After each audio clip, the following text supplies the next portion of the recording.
Hello বন্ধুরা, Sita village food cooking চ্যানেলে আপনাদের সবাইকে স্বাগত। আশা করছি আপনারা সবাই খুবই ভালো আছেন আর সুস্থও আছেন। তো বন্ধুরা, প্রত্যেক দিনের মতো আজকেও আমি একটা দারুণ রেসিপি নিয়ে হাজির হয়ে গেছি। আজকের রেসিপি পেটাই পরোটা আর সাথে থাকছে নিরামিষ আলুর তরকারি। খেতে কিন্তু ভীষণ সুন্দর হয়, একেবারে দোকানের মতনই পেটাই পরোটাগুলো কিন্তু খেতে হবে। আপনারা ভিডিওটা স্কিপ না করে শেষ পর্যন্ত দেখতে থাকবেন, তাহলে কিন্তু বাজার থেকে কিনে আনবার আর প্রয়োজন পড়বে না। পেটাই পরোটা খুব সহজেই বাড়িতেই বানিয়ে নিতে পারবেন। তো পেটাই পরোটাগুলো বানানোর জন্য আমি এখানে 550 মতন ময়দা নিয়ে নিয়েছিলাম। ময়দা দিয়েই কিন্তু বানাতে হবে।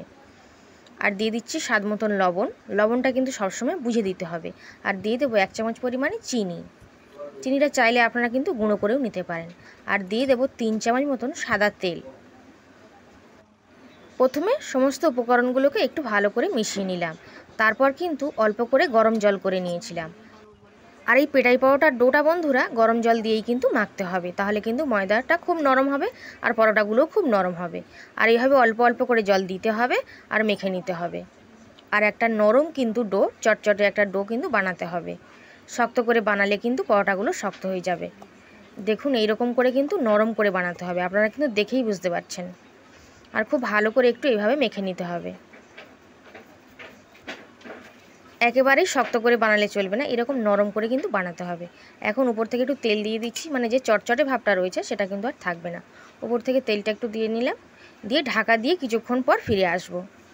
আমি 1 ঘন্টার মতো এভাবে ঢাকা দিয়ে রেখে দেবো। আপনাদের হাতে যদি সময় কম থাকে তো তাড়াতাড়িও কিন্তু বানিয়ে নিতে পারেন। তো ঢাকনা দিয়ে রেখে দিলাম।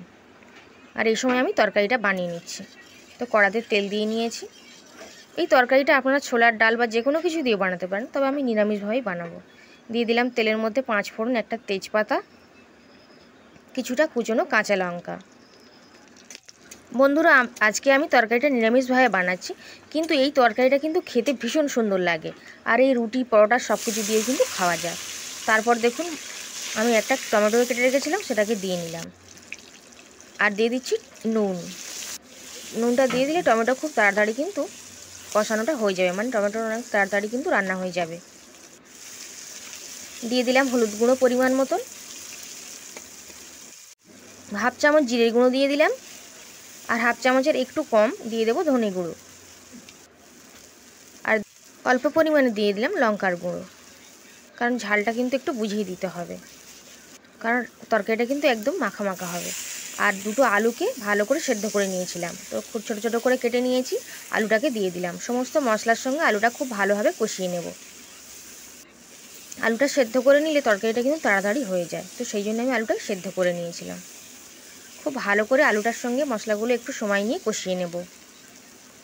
তারপর অল্প অল্প মানে পরিমাণ মতন জল দিয়ে নিলাম। জলটা কিন্তু একেবারেই বেশি দেবো না, তাহলে কিন্তু সময় আবার বেশি লাগবে, কারণ আলুটা কিন্তু আগে থেকেই সেদ্ধ করা রয়েছে। এখন খুব ভালো করে মিশিয়ে নিলাম, নিয়ে ঢাকনা দিয়ে ঢেকে রেখে দেবো। কিছুক্ষণ পর ঢাকনাটা খুলে নিয়েছিলাম। তরকারিটা দেখুন হয়ে গেছে। আর ঝোলটা কিন্তু এইরকমই হবে, এর থেকে শুকনো করার কিন্তু প্রয়োজন নেই। আলুগুলোকে আরেকটুখানি আমি ঘেঁটে দিলাম। আর এখন একটু চিনি দিয়ে দিলাম। একটু মিষ্টি দিলে নিরামিষ আলুর তরকারি খেতে কিন্তু বেশ ভালো লাগবে। আর দোকান থেকেও কিনে আনলে কিন্তু একটু হালকা মিষ্টি মিষ্টি হয় তরকারিগুলো। এখন তরকারিটা খুব ভালো করে একটু মিষ্টিটা দিয়ে নাড়াচাড়া করে মিশিয়ে নিয়েছি। আর নুন ঝালটা কিন্তু দেখে নিয়েছিলাম। এখন একটা পাত্রে নামিয়ে দিচ্ছি। ময়দার যে ডোটা বানিয়ে রেখেছিলাম সেটা ঢাকনা খুলে নিয়েছি, আর উপর থেকে একটু তেল দিয়ে দিলাম। দিয়ে ডোটাকে কিন্তু খুব ভালো করে এইভাবে মেখে নেব। আর এই ডোটা দেখেই কিন্তু বুঝতে পারছেন যে অতটা কিন্তু আগের মতন চটচটে নেই, অনেকটাই কিন্তু হালকা হয়ে গেছে। এখন একটা চাকির উপরে নিয়ে নিয়েছি, বা আপনার কিচেন স্ল্যাবেও নিয়ে নিতে পারেন। নিয়ে খুব ভালো করে মেখে নিয়েছিলাম এইভাবে। আর এরকমভাবে লিচিগুলো কেটে নিতে হবে। আমি এরকম সাইজ করেই বানাচ্ছি। তো সমস্ত লিচিগুলো কেটে নিয়েছিলাম, সবগুলোকে ঢাকনা দিয়ে রেখে দেবো। আর একটাকে তার মধ্যে আমি নিয়ে নিয়েছি। আর খুবই কিন্তু নরম হয়, হাত দিয়েও কিন্তু চ্যাপটা করে নেওয়া যায়, অনেকটাও কিন্তু হাত দিয়েও এরভাবে বেলে নেওয়া যায়। আর এভাবে বেলে একটা বড় রুটির মতন করে আমি বেলে নিচ্ছি। একটা বড় রুটির মতন করে বেলে নিয়েছিলাম। আর এইভাবে একটু ময়দা উপর থেকে কিন্তু ছড়িয়ে দিতে হবে। এইভাবে ছড়িয়ে দিলে ময়দাটা, তাহলে কিন্তু লেয়ারগুলো খুব ভালোভাবেই তৈরি হবে। আর উপর থেকে একটু তেল আমি ছড়িয়ে দিলাম। এইভাবে তেলটা এইভাবে মিশিয়ে নেব। আর একটা ছুরি নিয়ে এইভাবে লম্বা বরাবর কিন্তু কেটে দিলাম। আর এরকম সুন্দর করে একটা কোণ বরাবর ধরে কিন্তু এভাবে মুড়ে যেতে হবে।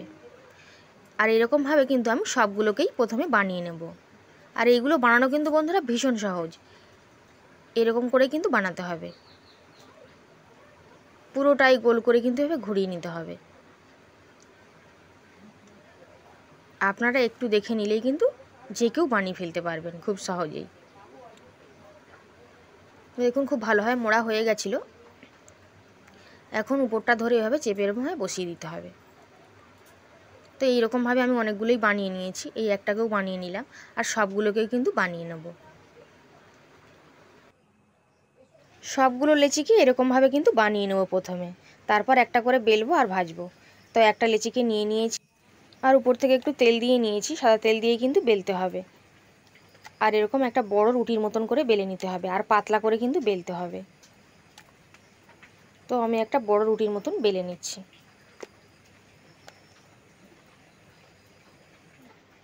তো দেখুন একদম চাটু ভর্তি করে বেশি হয়ে গেছে, তো একটা বড় রুটির মতন করে বেলে নিয়েছি পাতলা করে। এখন উনানে একটা চাটু বসিয়ে দিয়েছি, গরমও হয়ে গেছিলো। তারপর এই রুটিটাকে কিন্তু দিয়ে দিলাম, দিয়ে কিন্তু এপিট ওপিট ভালো করে সেঁকে নেব। তো একটা পিঠ হয়ে গেছে, ওই জন্য এপিট ওপিট ভালো করে কিন্তু সেঁকে নিচ্ছি। প্রথমেই কিন্তু তেল দিয়ে ভাজা যাবে না, তাহলে কিন্তু রুটিটা ভালোভাবে তৈরি হবে না, মানে পরোটাটা ভালোভাবে তৈরি হবে না। প্রথমে এপিট ওপিট খুব ভালো করে যেভাবে পরোটা ভাজি এরকমভাবে ভাজতে হবে, তারপর কিন্তু সাদা তেল দিয়ে ভাজতে হবে। তো অল্প করে সাদা তেল আমি দিয়ে দিলাম, দিয়ে পরোটা যেরকম ভাজে ওরকমভাবে কিন্তু ভেজে নেব। উল্টে পাল্টে একটু ভেজে নিচ্ছি। আর উনানের জালটা কিন্তু হালকাই রাখতে হবে, মানে মিডিয়াম রাখতে হবে। এখন পরোটা কিন্তু হয়ে গেছে, তাই তুলে নেব।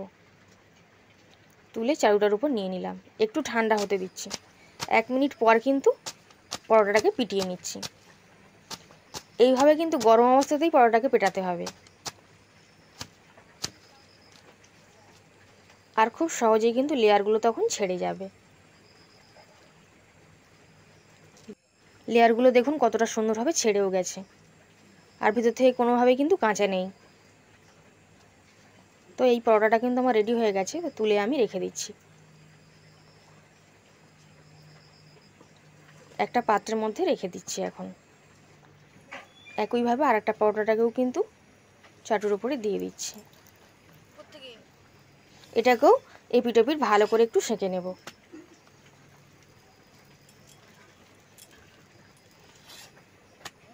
এপিট ওপিট ভালো করে শাঁকা হয়ে গেলে পরোটা যেরকম ভাজে তেল দিয়ে কিন্তু ভেজে নেব।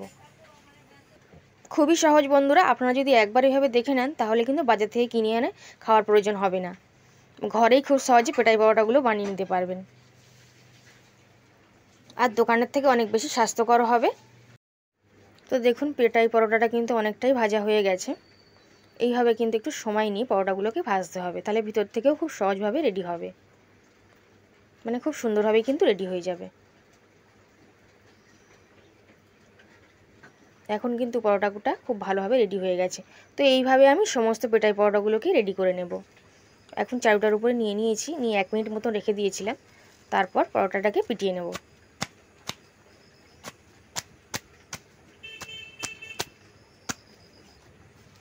এইভাবে 2 হাত দিয়ে পিটিয়ে নিলেই কিন্তু পরোটার লেয়ারটা ছেড়ে আসবে, আর খুব সুন্দরভাবে এরকমভাবে দেখুন লেয়ারগুলো ভাগ ভাগ হয়ে যাবে। তো এটাকেও তুলে আমি রেখে দিচ্ছি। এইভাবে সমস্ত পরোটাগুলোকে রেডি করে নিয়েছিলাম, আর সবগুলো এই প্লেটে ধরেনি। কিছুটা পরিমাণ পেটাই পরোটা আর কিছুটা পরিমাণ তরকারিকে একটা বাটিতে আমি নিয়ে নিয়েছি, আর প্লেটে পরোটাগুলোকে নিয়ে নিয়েছি। কতটা সুন্দর দেখতেও লাগছে দেখুন, আর খেতে তো বন্ধুরা ভীষণ সুন্দর হয়। কিন্তু আপনারা বাড়িতে একবার হলেও বানিয়ে দেখতে পারেন, খেতে ভীষণ সুন্দর হয়। আশা করছি পরোটা রেসিপিটা আজকে বেশ ভালো লেগেছে। যদি ভালো লেগে থাকে অবশ্যই করে কিন্তু লাইক করবেন, শেয়ার করবেন আর সাবস্ক্রাইব করে পাশে থাকবেন। আজ তাহলে এই পর্যন্ত।